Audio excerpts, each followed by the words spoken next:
What's going on, everyone?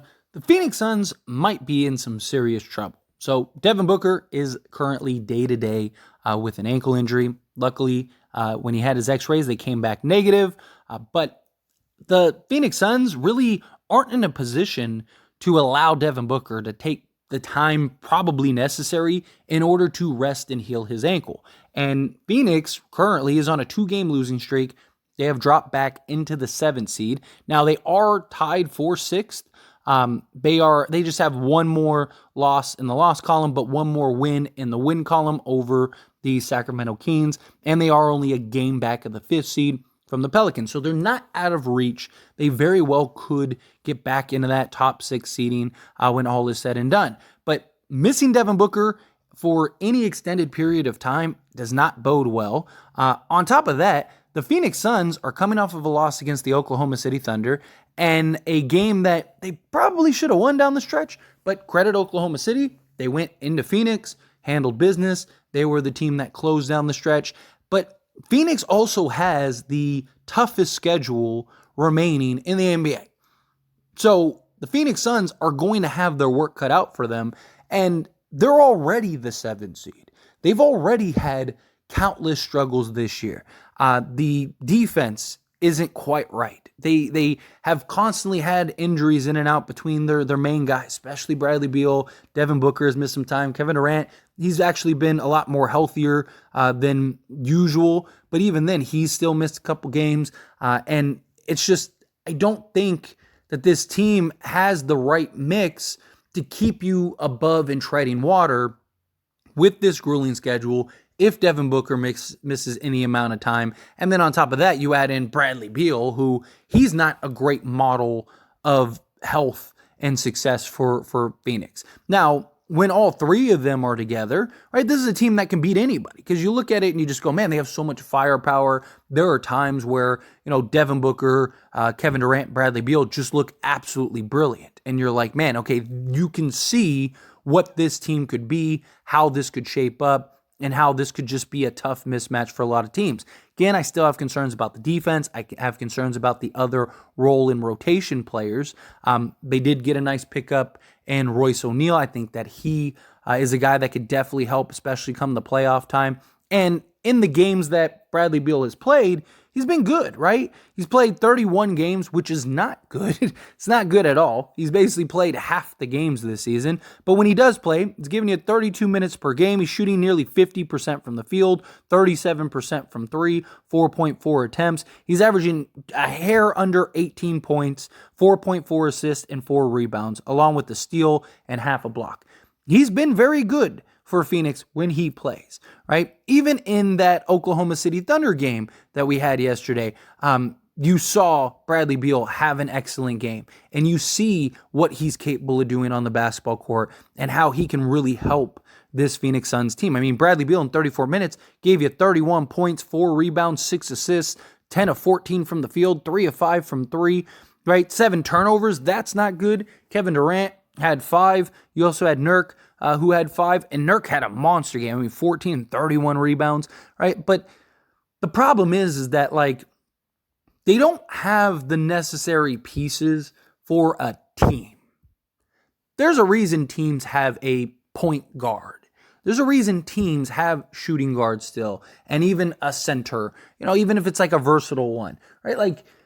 You still need the structure.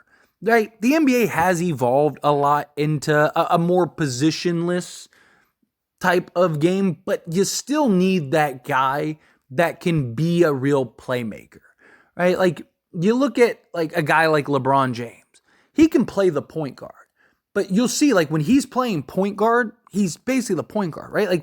When he helped win the Lakers win the championship in 2020, he was pretty much their point guard, right? He started games, finished games. He was their point guard, but he was the point. He could make plays. He could get guys lined up. He sees the court the way that point guards see it, right? A Chris Paul, things like that. Phoenix, when they went to the finals a couple years ago, Chris Paul was the point guard. He was the guy that was able to get guys in position, get guys in the spots in which they're best. Phoenix doesn't have a point guard. They're using Bradley Beal, and they're using Devin Booker, and they're using Kevin Durant, and even some through Nurk. as their primary playmakers. But there's a difference between a guy that can make plays. Bradley Beal can make a play. Bradley Beal can get an assist. Devin Booker can make a play. Devin Booker can get an assist. Same thing with Kevin Durant. Kevin Durant, the last 5 years, has been one of the best pick and roll initiators in the league. He's very good at the basic stuff. There's a big difference between being a guy that can make plays and a playmaker, right? A playmaker creates things and has things develop. The playmaker also sees the entire court, sees mismatches, sees things unfolding in real time, and can also adjust on the fly in any given moment, right? You see guys that are true playmakers, they have those abilities, right? But you see at times with Phoenix, they're constantly missing stuff, or they're not taking advantage of the mismatches, or, it can get a little clunky at times. When Phoenix is free-flowing and the ball's moving and they're playing excellent, right? We'll stick with the Lakers, for example, right? When they beat the Lakers a week ago, they were, in the first half, they had 20 assists and the ball wasn't sticking. They had 4 guys that put up 20 plus, right? When they play the right way, you can kind of help offset that, right? You can kind of help with the lack of a real true point guard for them, right? A guy that can actually set stuff up for them, because the ball's not sticking. You're constantly keeping the defense on their toes, right? You're constantly keeping the defense having to guess.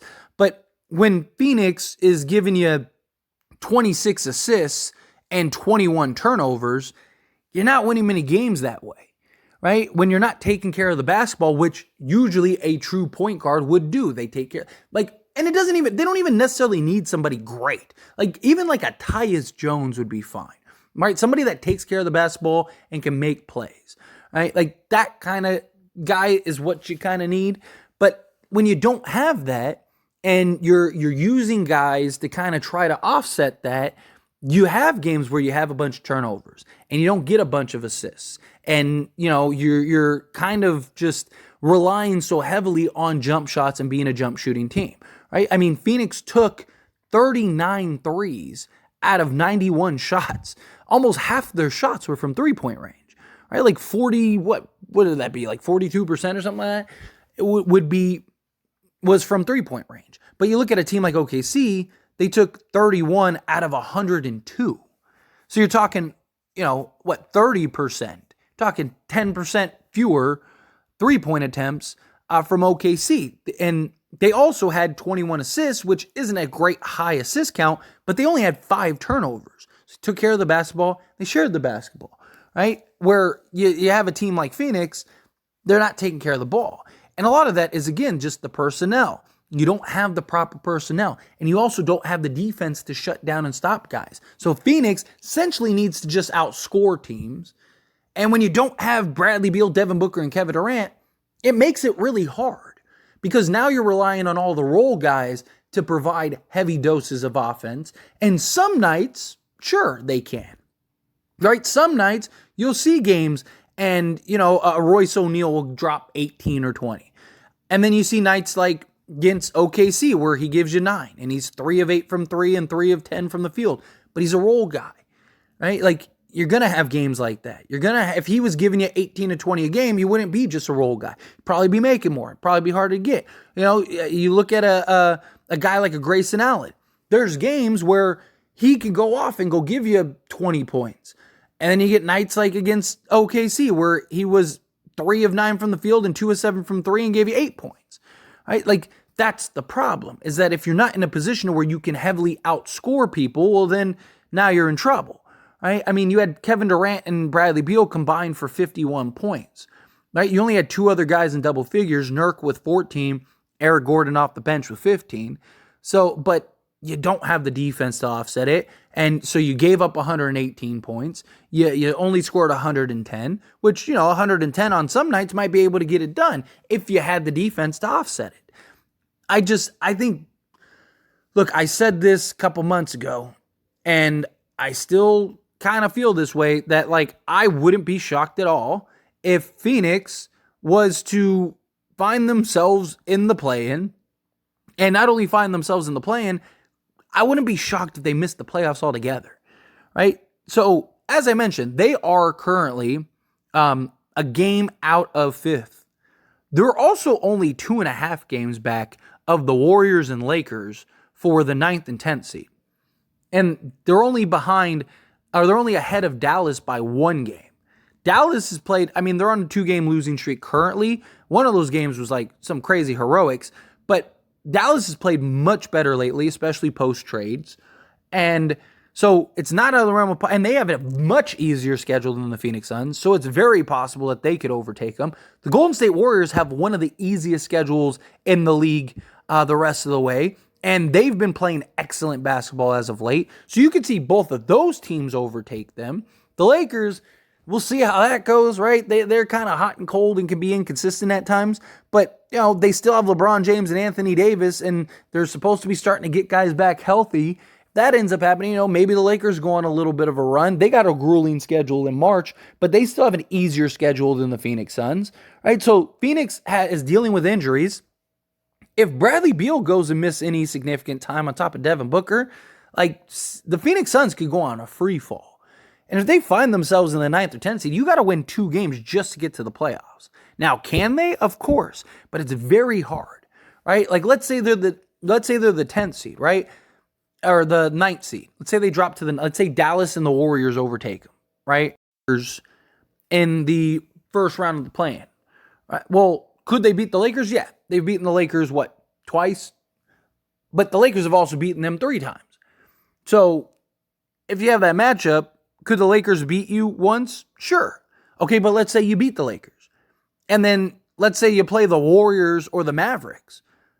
Could the Warriors or Mavericks beat you one? Yeah, absolutely. They have the firepower. They could go and score, right? Luka and Kyrie are not something to deal with, right? You talk about the Warriors, Steph Curry is still Steph Curry. Klay Thompson, still Klay Thompson. He scored, 36 off the bench not that long ago? Right? There's still ways for these guys to end up falling out.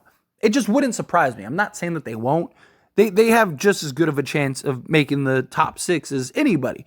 But I wouldn't be shocked, given the circumstances, that Phoenix ends up just falling in deep into the play-in, and I wouldn't be shocked if they missed the playoffs. But anyway, as always, this is a discussion, so I pass the question on to you. Let me know your thoughts and opinions down in the comments below. What do you think? How do you feel? Do you have concerns about Phoenix? Do you think, it's no big deal, they'll be all right, they'll figure it out, they'll be fine? Again, how do you feel? What your thoughts are? I'd love to hear it. Let me know down in the comments below. That being said, if you haven't liked this video, hit that like button. Helps me a lot. Lets me enjoy these types of videos. Truly appreciate it. Not subscribed to the channel, hit that subscribe button. Turn on the bell notifications. Appreciate y'all. See you in the next one. Thank you.